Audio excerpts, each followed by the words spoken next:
TPTV télé askan wi TPTV sunu momel TPTV télé askan wi TPTV sunu momel TPTV télé. waa asalaamaaleykum waa Tivaouane Peulh asalaamaaleykum waa àdduna asalaamaaleykum samay mbokk jigéen ñi asalaamaaleykum ñëpp maa ngi nuyu ñëpp di leen ziar man la madame Ndiaye Bintou présidente GIE takku liggéey pour le développement Tivaouane Peulh nekk APDC au niveau de la commune de Tivaouane Peulh Nianga Niakoulrab nekk point focal bu sécurité familiale waaw ànd ak samay naataango madame la trésorière Aminata Diaw ak madame la secrétaire Rayanatou Diallo ñun ñoo taxaw ni ma def organisation bi. waaw. D'accord partenariat bi nga xam te ne First Life ñun ak moom depuis 2018 la yàlla dafa dogal nag ñu am ak ñoom partenariat ñu nekk ay femmes volontaires ci seeni côté comme li ñuy def toujours rek parce que ñun askan bi rek kañu ñor population rek kañu ñor moo tax ñu nekk ak ñoom en parfaite collaboration pour ñu ñëw indi formation ñoom ñoo formel ay jigéen fii ci Tivaouane Peulh Nianga Niakoulrab Dakar yëpp la waaw parce que formation bi c'est national waaw formation bi c'est national waaw donc boo xoolee fii am na ñu jógee Fatick Médina Pikine Yëmbal fu ne nit jóge na fa ñëw plus de Louga fu ne nit jóge na fa ñëw plus de 200 personnes et quelques formé nañ leen waaw. waaw. waaw critère mooy amul critère parce que ñun dañ naan jeune homme femme xam nga képp koo xam te leen nan war nga mën a entreprendre parce que tey l'autosuffisance alimentaire bi ñuy wax ak yëpp yaakaar ñu ko kenn ci ñun ñi nga xamante ñooy askan bi ñun ñi nga xamante ñooy petite et moyenne entreprise yi ci ñun lañ ko yaakaar kon moo tax ñun dañuy initier ba bépp as doomu aadama buy dox ci kaw suuf mën a am xam-xam am capacité de produire am capacité d'entreprendre parce que loolu moo fi ne leneen nekku fi liggéeyal sa bopp am autonomisation sa nekkul lenn loolu nga autonomie di liggéeyal sa bopp bañ a dépendre ci kenn ko loolu moo tax ñu am JTV pour def lii.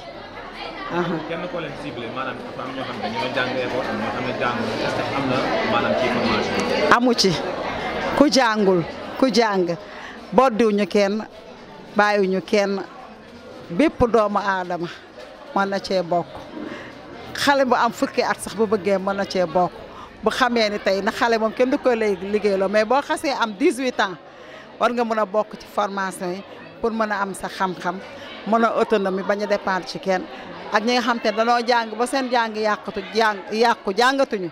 war nañoo mën a ñëw formé wu ndax di nga gis nit ay ñaata bachelier ñoo nekk di dox te amuñu benn métier boo gisee agression bi bari yëpp c'est à cause de manque de formation moo waral loolu moo tax ñun ñu initier kenn def formation pour mën a tey xeex contre loolu chômage bi nga xam te moo bari pour nit ñi kenn ku ne mën a am autonomie boppam. yan métier bari na ndax First Life day def nañ fi pâtisserie fii ci commune bi 4 modules lañ jël bii module gratuit laajuñu kenn dara li ñuy laajte mooy 2000 francs symbolique pour restauration 2 jours xam nga parce que comme télé la il faut nga leeral ndax soo nee laajuñu dara nit mën na génn man de laaj nañ ma ñeenti téeméer te ñeenti téeméer dañ ko laaj pour restauration on a bien précisé la formation est totalement gratuite am na nag formation payante mais bi ñu def ni c'est la formation gratuite dans 4 modules muy teinture cosmétique pâtisserie et nutrition pour xeex yi bon les enfants malnutris parce que dafa bëri en Afrique moo tax ndax lekk gi xëy na moo sellu na war a sellee moo tax ñuy xeex pour xeex yi bon boobu ñu jàng nit ñi nutrition bi nga xam te ne moo sain moo sell.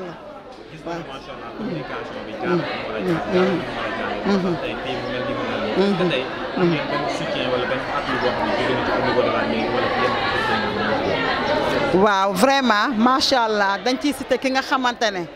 sunu frère sunu adjoint au maire monsieur Mamadou Ba lépp loo fa gis ci siège c'est grâce à lui lépp lu fi nekkoon ci ndox moom la wax dëgg yàlla moo ñu jox local bi tamit facilité ko monsieur le maire Boubacar Ka aussi ñëw nañ tamit appuyer ñu xam nga pour ci doole gi nga xam te ne moom la am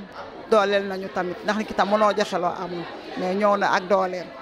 waaw moo tax dañ leen di gërëm di leen sant ñoom ñooñu ndax dërëm dafa neex bu ko nit génnee def ko ci askanam mais nag seeni askan la comme ñoo leen war a former ñoo leen war a utal population de Tivaouane Peulh formation kon bu Face Life ñëwee may leen formation ñoom la ko defal ndax ñoom ñooy nekk suñu autorité étatique ñoom la ñu yaakaar moo tax ñu ngi leen tàllalaat loxo waa commune bonne volonté bi volonté bu ne ci commune bi ñu ngi lay tàllalaat loxo nga ñoo ñu ànd liggéey sur le développement local waaw. waaw sama dernier mot mooy maa ngi gërëm sama borom kër parce que tey lépp lu ma mën moom moo tax ma mën ko mais di gërëm aussi femmes yi nga xam te ne ñoo duggee partout dans le Sénégal ñoo def formation di gërëm nag sama équipe muy madame la présidente madame la trésorière le secrétaire général ak toute l' équipe di GIE Takku Liggéey ak aussi Face Life maa ngi leen di gërëm par rapport ak seen taxawaay ak seen lépp maa ngi leen di gërëm yéen waa Dental TV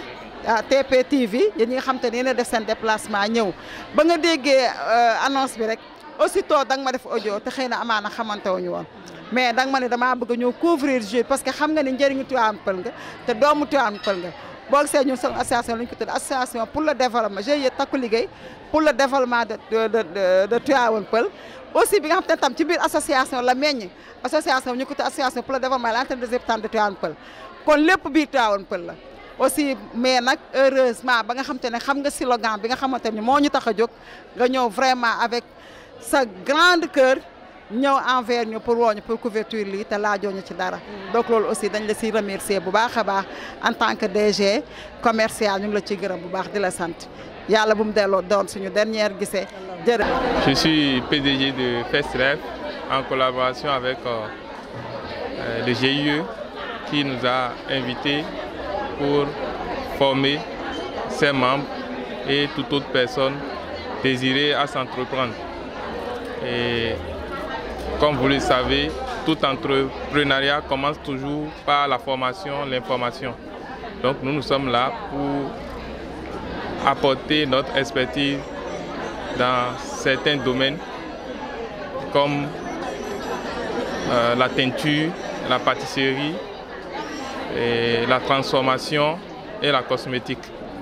Aujourd'hui, c'est la deuxième journée. Oui, aujourd'hui, c'est la deuxième journée. Hier, nous avions fait la cosmétique, les savons Mada, liquide, détergent en poudre. Nous avions vu également hier les beignets communément appelés Africa Tennis et les gâteaux cake. Voilà.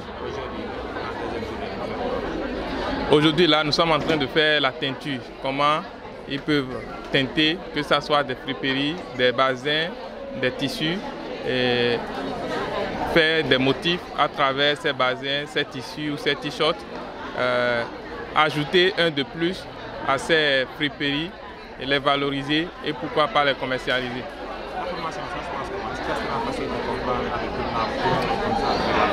Bien sûr, comme je l'ai déjà dit,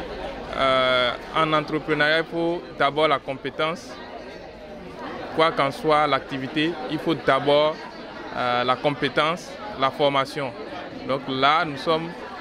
en train de leur donner des formations très pratiques qu'ils peuvent réaliser très facilement chez eux grâce à notre méthode unique de transmettre ce que nous connaissons pour leur faciliter la tâche une fois chez eux.